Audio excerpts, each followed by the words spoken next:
Naxalism విషయంలో Telangana fail అయ్యింది. నక్సలిజానికి సంబంధించి ఇంకా నక్సల్ నేతలు దాదాపు ముగ్గురో, నలుగురో తెలంగాణకు సంబంధించినటువంటి నాయకులు దేశవ్యాప్తంగా బ్రతుకున్నారు. వాళ్ళు ఇంకా లొంగిపోవాలి ఇంక్లూడింగ్ గణపతి అన్నటువంటిది నేను స్వయంగా డీజీపీ శివధర్ రెడ్డే చెప్పుకొచ్చారు.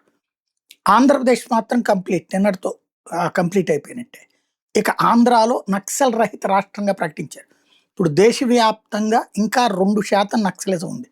ఆ 2% కూడా ముగించాలన్నది అమిత్ షా ప్రయత్నం. అయితే పైకి నక్సలిజం నియంత్రణ చేస్తున్నామని చెప్తూ తెర వెనకాల అట్లాంటి వాళ్ళని కాపాడుకొస్తున్నటువంటి రాజకీయ పోలీసింగ్ల వలన తెలంగాణలో ఈ పని జరుగుతోంది. అంటే రాజకీయ నాయకులు ఆ నేతలకి వెన్నుదన్నుగా నిలబడి వాళ్ళని కాపాడుకొస్తుండటం వల్ల పోలీసులకు తెలిసి ఏమి చేయలేని పరిస్థితి. లేకపోతే పట్టుకోవాలంటే ఈజీగా పట్టుకోగలరు. బట్ వాళ్ళని రాజకీయ నాయకత్వం నియంత్రిస్తుంది.